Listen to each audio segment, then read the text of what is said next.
얼마 전에 우연히 유튜브 영상을 보는데 이게 뭐냐면 태국 치앙마이에 있는 호랑이 쇼였습니다. 제 알고리즘은 고장난 것 같아요. 근데 그게 뭐라고 이제 클릭을 했는데 그냥 생각을 놓고 보게 되었습니다. 그러니까 사육사 앞에 거대한 맹수, 호랑이가 나타났는데요. 이 호랑이는 사육사의 이 지휘봉에 맞춰서 지시하는 대로 잘도 따라서 움직였습니다. 그때마다 사육사는 어김없이 고기 한 점씩을 던져줘서 보상을 했습니다. 이런 모습들을 보면서 참, 이게 대단한 일이다. 호랑이가 자기 본성을 거스르고 사육사의 지시를 따르는 게 굉장히 희한한 모습으로 보였습니다. 근데 이 쇼의 마지막 부분에 가자 음악이 나왔는데 이 경박한 음악이 굉장히 많이 들어본 음악이었습니다. 바로 싸이의 강남 스타일이었어요.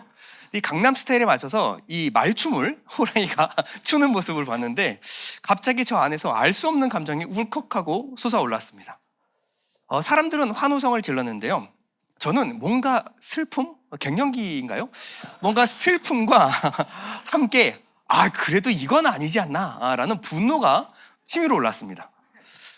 왜 그랬을까요?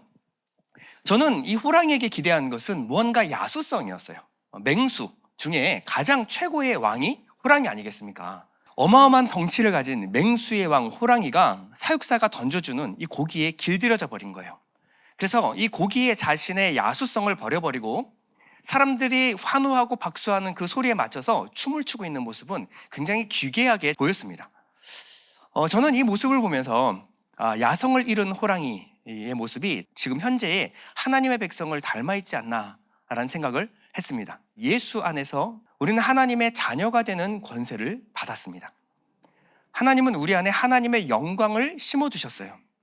그런데 수많은 그리스도인들이 세상에서 던져주는 고깃덩어리 하나 더 얻어먹겠다고 그렇게 발버둥 치는 모습을 보면서 하나님은 어떤 생각을 하실까요? 하나님은 그래도 이건 아니지 않나. 하나님이 이렇게 생각하실 것 같았습니다. 하나님은 우리에게 하나님의 영광을 담았어요. 이것을 깨달은 믿음의 선배들은요 이렇게 고백합니다. 고린도후서 6장 9절 이렇게 말합니다. 무명한 자 같으나 유명한 자요, 죽은 자 같으나 보라 우리가 살아있고, 징계를 받는 자 같으나 죽임을 당하지 아니하고, 근심하는 자 같으나 항상 기뻐하고, 가난한 자 같으나 많은 사람을 부유하게 하고, 아무것도 없는 자 같으나 모든 것을 가진 자로다. 이것이 하나님 백성의 프라이드, 자부심이었습니다. 이런 하나님 백성들은 세상에서 뭐 좀 하나 소유하지 않았다고 그렇게 비굴해지지 않습니다. 예수 그리스도 안에서 우리에게 담아주신 것이 무엇인지를 알면요, 좀 못 배웠다고 해서 그렇게 사람들 앞에서 주눅들지 않습니다. 세상에서 뭐 하나 더 가지려고 그렇게까지 조마조마하면서 살지 않아도 됩니다. 하나님의 백성은 세상을 살아갈 때 당당할 수가 있습니다. 저는 공군군악대를 나왔기 때문에 그야말로 장성들을 만날 일이 굉장히 많았습니다. 지금 생각해보면 똑같은 사람인데 그때는 이 별이 새겨진 사람이 어찌나 그렇게 대단해 보였는지, 모자에 이 별 하나 새겨지면요 그 사람의 지위는 그야말로 하늘과 땅 차이로 갈라지는 것을 느꼈습니다. 여러분, 우리에게 주신 하나님의 권세는 바로 이런 겁니다. 그 사람이 무언가 대단해서가 아니라 하늘로부터 우리에게 주어지는 권세를 우리가 가졌기 때문에 특별한 존재가 되는 겁니다. 우리 각자는 원래 대단한 존재가 아니에요. 별 특별할 게 없는 사람들이 맞습니다. 근데 하나님이 우리에게 무엇을 주셨냐면 하나님의 이름과 하나님의 영광을 우리에게 거셨습니다. 그렇기 때문에 우리는 아름다운 존재이고 영광스러운 존재가 된 것입니다. 오늘 우리가 엘리야를 주목해 봐야 될 이유가 바로 이것입니다. 이 당시 하나님의 백성들은요 자신의 정체성을 잃어버리고 이 세상이 주는 허접한 유혹 앞에서 세상에 사육되어 살고 있었어요.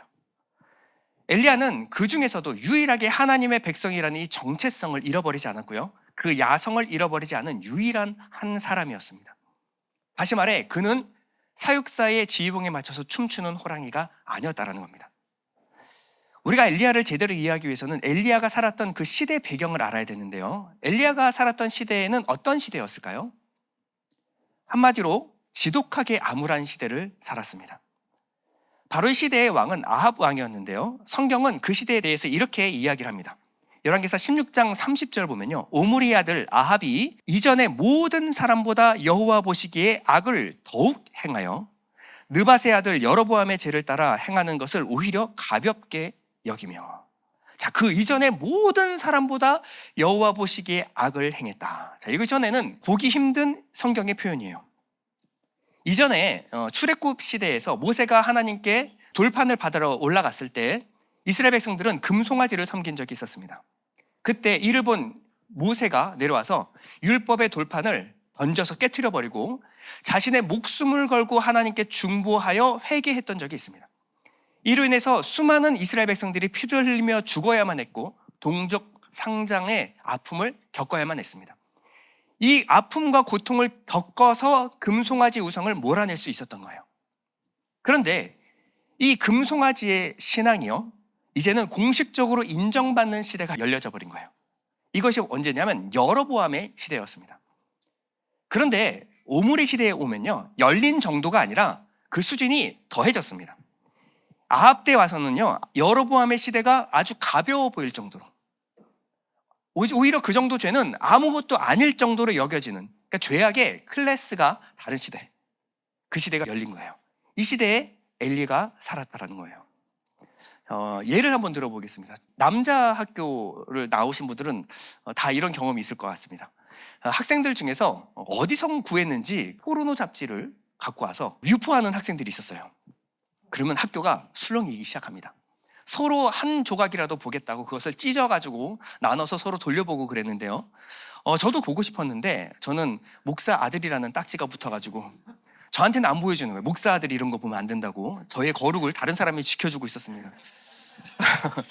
그러나 제가 어떤 사람입니까? 그렇게 쉽게 포기할 사람이 아니죠.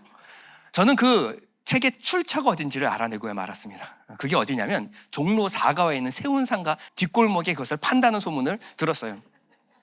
저는 음악을 했기 때문에 종로 3가 낙원상가를 갈 일이 자주 있었거든요. 바로 옆에가 하면 세운상가였습니다. 그래서 저는 결심을 하고 세운상가 뒷골목을 샅샅이 찾아 헤매기 시작했습니다. 2시간, 3시간을 헤맸는데 힘들거나 피곤하지가 않았어요. 오히려 두렵고 떨리는 마음으로 언젠가 그 사람을 만나게 될 것이라는 기대감을 가지고 샅샅이 뒤졌는데 결국 만나지를 못했습니다. 지금 돌아보면요, 그때의 젊은이의 욕망이나 지금 젊은이의 욕망은 별로 다를 게 없는 것 같아요. 그런데 옛날에는요, 그것을 실현하기가 굉장히 힘들었습니다. 근데 지금은 어떻습니까? 세운상가 갈 일이 없습니다. 지금은 휴대전화 몇 번 클릭하면요, 그때하고 비교할 수 없는 고급 자료들이 쏟아져 나오는 시대를 지금은 살고 있습니다. 그 당시에는 상상할 수도 없는 자료들이 쏟아져 나오고 있어요. 예전에도 죄악이 있었지만 지금은요, 죄악의 차원이 달라졌습니다. 엘리야의 시대가 바로 이랬습니다. 지금 엘리야가 살았던 아합의 시대가 오늘날 우리에게 공감이 가는 이유가 바로 이것입니다. 아합은요, 시돈 왕 엣바알의 딸 이세벨을 아내로 맞이했다라고 본문은 말하는데요. 31절 한번 다 같이 한번 읽어보겠습니다. 시작. 시돈 사람의 왕 엣바알의 딸 이세벨을 아내로 삼고 가서 바알을 섬겨 예배하고. 엣바알은 바알과 함께라는 말이거든요. 바알 종교의 제사장을 의미한다라고 말합니다. 그러면 이 이세벨은요, 바알 제사장의 딸이었더라는 거예요. 근데 북이스라엘의 왕인 아합이 바알 종교의 제사장의 딸과 결혼을 한 겁니다. 거기서 끝나는 것이 아니라 가서 바알을 섬겨 예배했다. 하나님의 백성, 하나님의 나라의 왕이 가서 바알을 섬기고 예배했다는 겁니다. 백성들도 마찬가지였습니다. 당시에는 영적인 분별력이 완전히 사라졌어요. 당시에는 올바른 참 선지자가 사라져버렸기 때문에 거짓 선지자가 판을 쳤고요, 바알과 아세라 선지자들이 오히려 선지자의 대접을 받던 시대였습니다.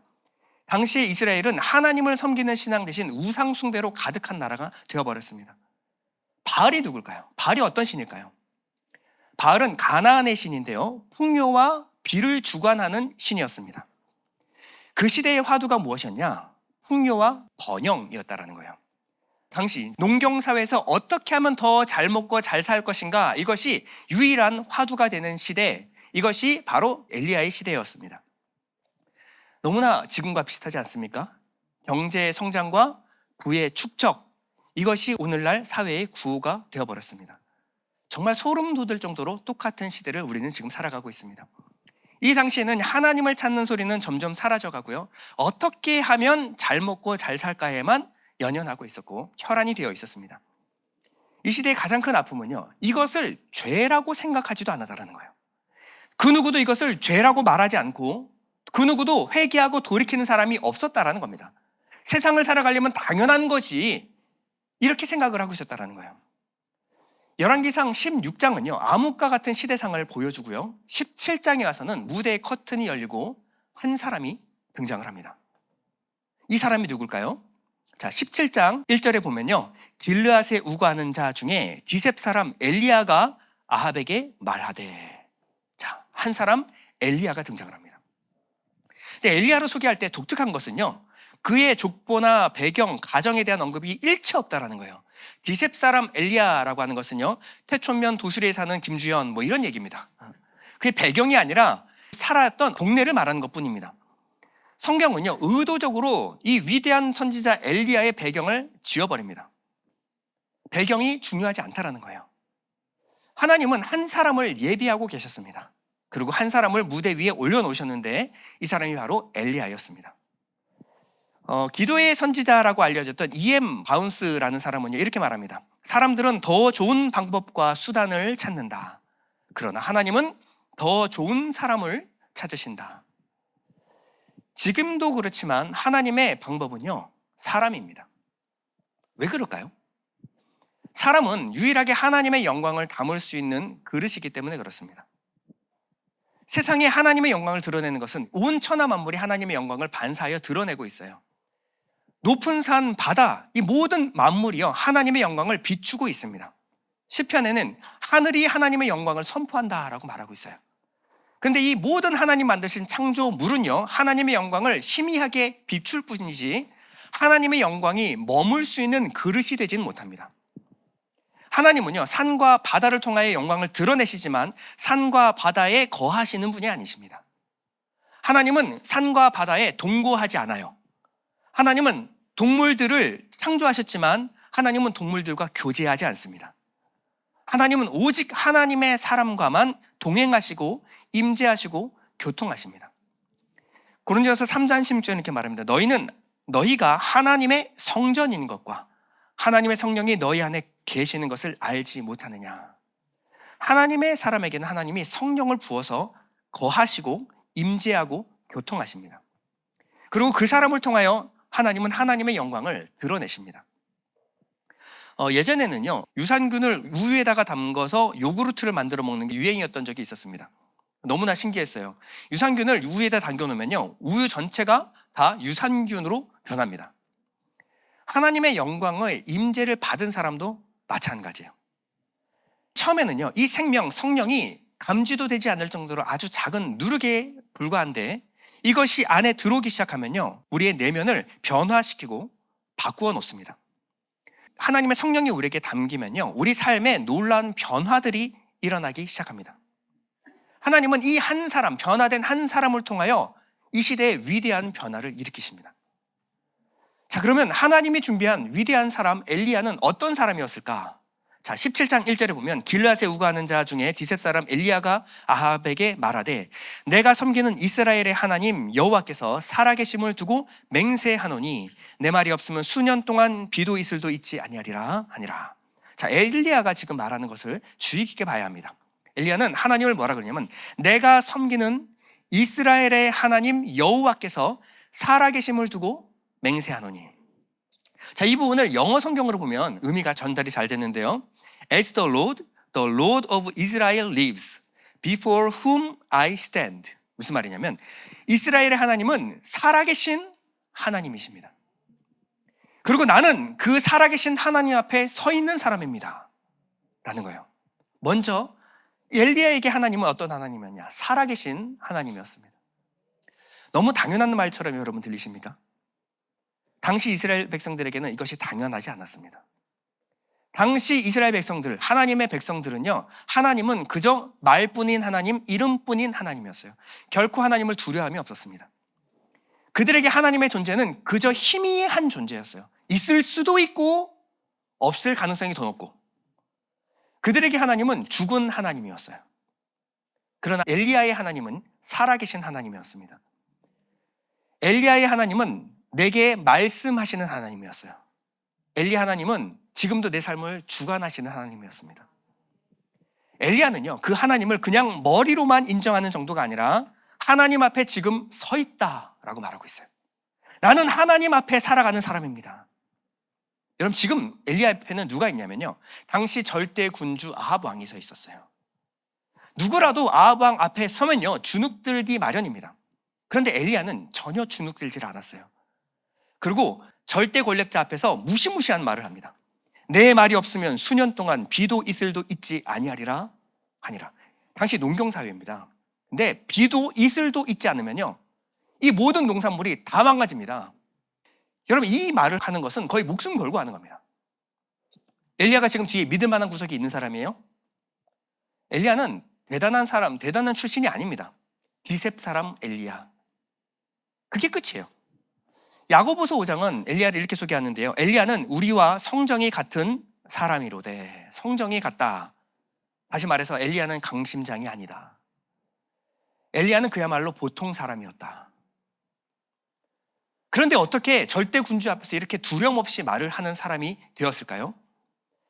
엘리야 앞에는요, 지금 아합 왕이 아니라 엘리야는 아합 왕보다 더 가깝게 의식하는 한 분이 있는데 그것이 바로 하나님이었습니다.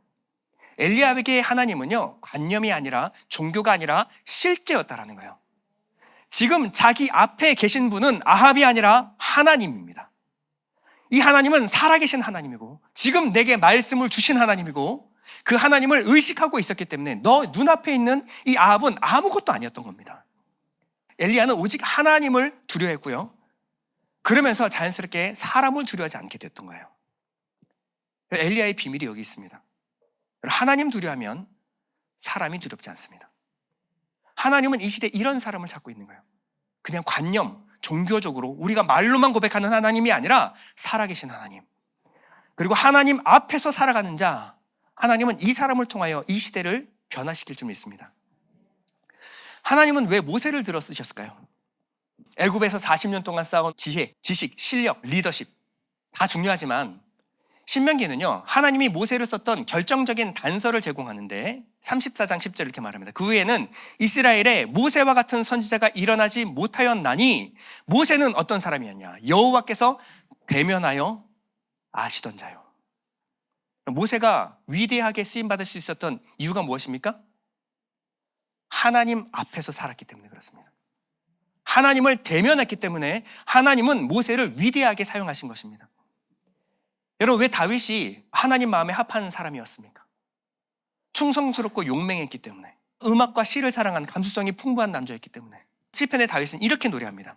내가 여호와를 항상 내 앞에 모심이요 그가 나의 오른쪽에 계심으로 내가 흔들리지 아니하리로다. 다윗의 비결은 무엇이었습니까? 내 앞에 항상 여호와가 계심을 인지하고 살았다는 거예요. 다윗이 한 번 무너진 적이 있습니다. 다윗이 가장 두려웠던 것이 무엇인지 아십니까? 하나님의 임재를 내게서 거두지 마십시오. 이 하나님이 떠나면 나는 아무것도 아닌 사람입니다를 다윗은 너무나 잘 알았더라는 거예요. 하나님은 다윗을 내 마음에 합한 사람이다, 이렇게 말씀하셨습니다. 우리는요, 신앙을 너무 복잡하게 생각합니다. 유튜브로 보니까 너무 신학적이고 복잡한 내용들로 신앙을 굉장히 어렵게 설명하고 있어요. 신앙은 무엇입니까? 살아계신 하나님 앞에서 사는 것, 끝입니다. 신앙의 전부는 내가 하나님 앞에서 사느냐, 사람 앞에서 사느냐, 여기에서 결정되는 것입니다. 여러분, 단순하지만 근데 이게 쉽지가 않아요. 우리는 살아가면서 물리적인 중력의 법칙에 지배받고 살아가고 있습니다. 근데 이것은 영적으로도 마찬가지예요. 인간 속에 있는 이 죄성이라고 하는 것은요, 끝없이 세상을 향해 끌어당기는 중력으로 작용하고 있어요. 내 안의 죄성은 세상을 사랑하고요, 세상을 향해 나아가려는 어떤 관성이 있습니다. 세상을 향해 끌려가는 힘을 거꾸로 돌이켜서 하나님의 임재 앞으로 나아가기 위해서는요, 의도적으로 또 집요하게 투쟁해야 합니다. 우리가 일상 가운데 하나님 앞에 서기 위해서는요, 단순히 그냥 그렇게 되겠지가 아니라 의도적이고 집요하게 여러분들이 투쟁을 해야 돼요. 이것은 여러분들의 본성을 거스르는 싸움입니다. 때로는요, 피 흘리기까지 싸워야 될 수 있어요. 무슨 말이냐면 여러분 손해를 봐야 될 수도 있다는 겁니다. 하루 일과 중에 그 시간을 하나님 앞에 내걸기 위해서는요, 그만큼 손해를 봐야 될 수도 있다는 거예요. 근데 이 투쟁을 하는 사람을 하나님은 사랑하시는 겁니다. 그리고 엘리야는 어떤 사람이었을까요? 당시 사람들은 다 이것이 옳다, 죄악된 세상을 가지고 그것이 죄가 아니다라고 말하는 이런 죄악된 암흑의 시대를 살아가고 있었는데, 엘리야는 혼자 중력의 법칙을 거슬러서 저항하고 투쟁하며 살았던 사람입니다. 엘리야를 통해서 하나님의 심판이 아방 앞에 떨어집니다. 17장 1절 보면 내가 섬기는 이스라엘의 하나님 여호와께서 살아계심을 두고 맹세하노니 내 말이 없으면 수년 동안 비도 이슬도 있지 아니하리라. 폭탄 같은 선언이었어요. 분위기가 어땠을까요? 아주 살벌했을 것입니다. 지금 일촉즉발 어떤 일이 일어나도 이상하지 않는, 당장에 군사들을 동원해서 엘리야를 잡아가지고 목을 베도 전혀 이상하지 않는 상황이었어요. 이 상황 다음에 어떤 일이 일어날까? 우리는 숨죽여 지켜보고 있는데 하나님의 말씀은 이상하게 엘리야를 향합니다. 뭐라고 말씀하시냐면 2절입니다. 여호와의 말씀이 엘리야에게 임하여 이르시되 너는 여기서 떠나 동쪽으로 가서 요단 앞 그릿 시냇가에 숨고 그 시냇물을 마시라. 내가 까마귀들에게 명령하여 거기서 너를 먹이게 하리라. 한마디로 하면 도망가라. 도망가서 숨어서 나타나지 마라. 참 기가 막히고 맥이 탁 풀리는 말씀입니다. 여러분, 드디어 엘리야가 하나님의 부르심을 받고 아합 앞에 나타났어요. 아합과 하나님의 사람 엘리야가 격돌하는 장면입니다. 절대군주 아합, 그러나 어디선가 들어보지도 못한 외로운 용사 엘리야의 어떤 한판 싸움. 정말 무서운 저주로 인해서 먼저 선전포고 선제 공격을 합니다. 내 말이 있지 않으면 비도 이슬도 있지 아니하리라. 우리가 기대하는 다음 장면은요, 바로 모세와 바로가 붙었던 장면같이 하나님께서 이 엘리야의 편에 서서 10가지 재앙으로 하나님의 살아계심을 나타내는 것. 여러분, 이래야 뭔가 영화가 되지 않습니까? 하나님 뭐라고 하냐면 도망쳐라. 영화인데 신비로운 베일에 쌓였던 어떤 한 남자가 나타나서 등장하자마자 다시 신비로운 베일에 쌓여서 퇴장하는. 여러분, 이렇게 영화 이렇게 만들면 몰매 맞습니다. 여러분, 하나님이 엘리야를 숨긴 이유가 뭘까요? 엘리야를 지키기 위해서? 엘리야가 안 숨으면 하나님 못 지키십니까? 여러분, 모세를 생각해 보면요, 모세가 숨었습니까? 그 당대 최고의 왕, 애굽의 왕 바로 앞에서 저주를 퍼부었는데 모세는 숨지 않아도 됐습니다. 하나님이 모세를 건들지도 못하게 만들었어요. 하나님의 심판을 선언했지만 모세는 도망가지 않았어요. 그런데 엘리야는 왜 숨으라고 명령하실까요? 여러분, 엘리야의 심장은 어땠을까요? 지금 하나님 앞에 이 무거운 말씀을 듣고 말을 던진 다음에, 아니 미리 다 말씀해 주시지, 이런 무슨 무지막지한 심판의 말을 딱 던진 후에 갑자기 그 자리에서 도망가라. 여러분, 저는 이제 극내향적인 사람이라서 도망가서 숨는 게 가장 좋은 사람입니다. 제가 좋아하는 것은 숨는 거예요. 숨는 걸 좋아해요. 저 같은 사람은 이게 복음이죠. 그야말로 너무 기쁜 일입니다. 근데 우리 엘리야 형님은 좀 정반대의 MBTI를 갖고 계신 분이에요. 엘리야는 일반적인 사람과 비교할 수 없을 정도로 열정이 뜨거운 사람입니다. 이후에 19장에 가면 엘리야가 스스로를 뭐라고 말하냐면요, 19장 10절 보면 내가 만군의 하나님 여호와께 열심히 유벌하오니. 저는 열정과 열심이 남다릅니다. 여러분, 이런 엘리야가 숨고 싶었겠습니까? 차라리 폭탄을 두르고 아합과 이세벨 앞에서 그냥 너도 죽고 나도 죽자 해서 같이 폭탄 자살을 하라고 그래도 했을 사람이에요. 이미 목숨 걸고 지금 아합 앞에 나간 거예요. 목숨이 아깝지 않은 사람입니다. 근데 하나님 뭐라고 하면 엘리야 보고 도망쳐, 숨어라. 왜 그랬을까요? 엘리야가 싸워야 될 싸움은요, 아합 면전이 아니라 갈멜산이었기 때문에 그렇습니다. 그곳에 850명의 이방 선지자들을 상대하는 영적 전투를 준비해야만 했습니다. 그러기 위해서 하나님은 새로운 차원의 영적 훈련을 시켜야만 했습니다. 여러분, 없는 것에서 무언가를 시작하는 것, 어려운 일이죠. 근데 더 어려운 것은요, 이미 오랫동안 굳어진 것을 바꾸는 것이 더 힘듭니다.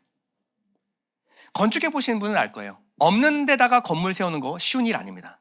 그러나 있는 건물 헐고 새 건물 짓는 것은 더 어려운 일입니다. 지금 이스라엘 오랫동안 굳어진 것을 깨트리는 싸움이에요. 이 시대에 엘리야에게 맡겨진 것은 영적인 개혁이었습니다. 오랫동안 굳어진 잘못된 가르침에서 벗어나게 하는 것. 그들의 죄성과 정면 싸움을 싸워야 됐어요. 그러기 위해서 하나님은 더 혹독한 훈련의 자리로 엘리야를 초대하신 것입니다. 여러분, 당시 온유함이 온 지면에 있는 모든 사람보다 더했던 모세도 언제 실수를 했느냐? 바위에서 물을 내라 라고 했을 때 모세 안에서 자기도 모르는 분노와 교만이 올라와 버렸어요. 이 무리바의 실수로 모세는 가나안에 들어가지 못합니다. 하물며 하늘에서 비를 내리고 하늘에서 불을 내려야 될 이 엘리야는 어떨까요? 엘리야는 그 날을 위하여 철저하게 훈련받아야 됐어요. 자, 어떤 훈련이었을까요? 하나님은 엘리야를 철저하게 수동적인 사람으로 만들어야만 했습니다. 하나님이 초대한 그릿 시내가는요, 기다림의 연속이었습니다. 5절에서 6절 한번 읽어볼까요? 5절에서 6절 시작. 그가 여호와의 말씀과 같이 하여 곧 가서 요단 앞 그린 시냇가에 머물매 까마귀들이 아침에도 떡과 고기를 저녁에도 떡과 고기를 가져왔고 그가 시냇물을 마셨으나. 지금 뭐 하고 있냐면요, 엘리야는 가만히 있는 겁니다. 뭔가를 하는 게 아니에요. 하늘에서 불을 내리기 위해서 자그마한 불꽃부터 떨어뜨려 가지고 이제 큰 불을 내리는 어떤 마법을 연습하는 것도 아니라 엘리야는 뭐냐면 하는 훈련이 아니라 안 하는 훈련을 하고 있어요. 엘리야가 유일하게 하는 것은 하늘을 쳐다보는 겁니다. 하나님이 주시면 먹고 안 주시면 그날 굶는 거예요. 인간으로서 철저하게 무력해지는 훈련을 받고 있습니다. 여러분, 엘리야가 어떤 사람이었다고요? 엘리야는 열심히 특심인 사람입니다. 불덩어리 같은 사람이었어요. 하나님은 엘리야에게 아무것도 하지 않고 기다려라. 하나님이 주시는 음식만 먹고 기다려라. 이것은 엘리야의 MBTI가 안 맞아요. 엘리야가 봤을 때 이것은 그냥 도망가서 비겁하게 숨는 것뿐이지 이게 무슨 훈련입니까? 엘리야가 생각했을 때 이것은 바보가 되는 겁니다. 여러분, 우리도 마찬가지예요. 우리에게 힘든 건 뭐냐면 무언가를 하는 게 힘든 게 아니라 안 하는 것이 어렵습니다. 아무것도 안 하고 하나님이 주실 때까지 하늘의 음식, 하늘의 양식을 기다리는 것. 이게 뭘까요? 이게 큐티고 이게 MTM입니다. 뭔가 하나님이 열정을 주시고 은사 주시고 능력 주셔서 세상에서 들고 뛰는 거 우리 그거 신납니다. 하나님이 우리에게 원하시는 건 뭐예요? 안 하는 거예요. 멈춰서 기다리는 훈련. 하나님이 하늘의 양식을 주실 때까지 멈춰서서 기다리는 것. 우리 단 10분도 견디기 힘들어합니다. 왜 우리는 멈춰서서 기다리는 훈련을 해야만 할까요? 여러분, 기다림은요, 내 삶의 중심을 이양하는 훈련입니다. 예를 들어서 우리가 사랑하는 사람을 기다리는 것을 한번 상상해 볼게요. 기다리는 시간은요, 철저하게 수동적입니다. 내 시간을 철저하게 그 사람에게 맞추는 거예요. 내가 먼저 도착해도요, 별로 의미가 없어요. 도착해도 그냥 할 수 있는 것은 기다리는 것밖에 없습니다. 사랑하는 그 사람이 와야만 내 시간은 그때부터 다시 정상적으로 움직이기 시작해요. 그 전까지는 멈춘 거예요. 시간이 멈춘 겁니다. 이 순간만큼은, 이 시간은 내가 주인이 아니에요. 정지된 인생을 사는 겁니다. 내 인생이 멈춰버린 거예요. 이 기다림의 시간은, 이 시간의 중심이 그 사람이지 내가 중심이 아니에요. 나는 주변인이고 그 사람이 중심입니다. 내가 기다리는 그 사람이 주연이고 나는 조연입니다. 이게 바로 기다림의 시간이에요. 여러분, 신앙의 본질이 뭔지 아세요? 내 인생, 내 시간의 주인이 주님임을 인정하는 겁니다. 그 전까지 내 인생은 내 것이었어요. 내 우주의 중심은 나였습니다. 그런데 주님 만나고 나니까 그것이 아니더라는 겁니다. 내 삶의 주인은, 내 인생의 중심은 내가 아니라 주님이더라는 겁니다. 여러분, 하나님이 사랑하는 자는 누구나 예외 없이 이 기다림의 훈련을 시킵니다. 하나님이 위대하게 사용하셨던 모든 사람은요, 예외 없이 하나님 앞에 멈춰서서 자신의 인생을 허비하는 것 같은 시간을 보내게 하십니다. 아브라함은요, 뭐라고 하면 바랄 수 없는 중에 바라고 믿었다. 이 믿음은 어떻게 증명됐어요? 기다림으로 증명됐습니다. 다윗은요, 하나님이 기름 부은 사람입니다. 하나님이 직접 사무엘을 통해서 기름 부었어요. 그런데 10년이 넘는 동안 사울의 칼을 피해서 광야에서 숨어 지내야만 했습니다. 뭔가 기름 부었으면 능력 주시고 이 하는 일이 풀려야 되는 거 아닙니까? 근데 하나님은 그 전에 무엇을 받아야 됐냐? 기다림의 시간이 필요했다라는 거예요. 여러분, 엘리야도 마찬가지예요. 그리시네가는 이전과 비교할 수 없는 정막의 시간입니다. 하나님과의 친밀한 교제, 그 만남의 차원으로 들어가는 시간이었어요. 한 번 먹고 나면요, 다음의 양식이 기약이 없어요. 하나님 주시는 것은 다 일회용이었어요. 그날 먹을 양식만 주세요. 그리고 하나님 바라보는, 하나님 한 분만, 하나님 얼굴만 바라는 훈련을 시키신 것입니다. 하나님은 엘리야를 그 자리로 데려오길 원하셨어요. 결론입니다. 여러분, 우리는 너무 바쁘고 시끄러운 세상에 살고 있어요. 그러다 보니까 우리가 기도하는 기도가 너무나 얕아요. 우리의 신앙이 해를 거듭해도 하나도 성장하지 않습니다. 그저 얕은 수준, 그저 예배, 그저 설교로 연명하는 그 정도 수준에서 한 걸음도 나가지 않아요. 그러니 하나님이 일하시는 강력한 역사를 경험하지 못하는 겁니다. 여러분, 우리 내면의 힘, 우리 안에 있는 성령의 능력은요, 그냥 그렇게 길러지는 거 아닙니다. 하나님은 우리를 홀로 있게 하십니다. 우리를 고독하게 만드세요. 그것은 하나님은 우리를 미워해서가 아니라 하나님과 나와 독대하길 원하시는 거예요. 이 하나님을 만나는 고독한 시간은 하나님이 나를 초대하는 시간입니다. 여러분, 우리 1년 동안 구해야 될 기도가 무엇입니까? 가장 시급한 기도가 뭐예요? 하나님께서 여러분들에게 부어주셔서 여러분 더 바빠지고 소유가 더 많아지면, 여러분들이 갖고 있는 것들이 점점점 늘어나면 그것이 저주일까요? 축복일까요? 여러분들이 어떠한 영적인 능력을 가지고 있느냐에 따라서 그것은 축복이 될 수도 있고 저주가 될 수도 있습니다. 무언가를 부어주십시오라고 하기 전에 준비될 것은 우리의 내면이에요. 하나님은 우리를 오히려 기다림과 고독의 시간으로 초대하십니다. 우리가 기도해야 될 것은요, 하나님을 만나되 새롭게 만나기 원합니다. 하나님을 만나되 이전과는 수준이 다른, 격이 다른 하나님의 만남을 경험하기 원합니다. 내가 피를 흘리기까지 싸우겠습니다. 내가 손해보겠습니다. 하나님 기다리겠습니다. 이런 밀도 높은 교제를 경험하셔야 합니다. 여러분, 이 세상에, 시끄러운 세상에 들리지 않았던 하나님의 세밀한 음성을 듣는 순간 여러분의 삶에 희망이 시작이 돼요. 그 전까지 들어보지 못했던 하나님의 이 만남을 경험하는 순간 여러분의 삶에 갑자기 능력이 임하기 시작합니다. 하나님은 지금 한 사람을 찾고 있어요. 이 어두운 시대에 하나님의 대안은 지금도 단 한 사람입니다. 그 한 사람 누굴까요? 하나님의 얼굴을 구하는 사람.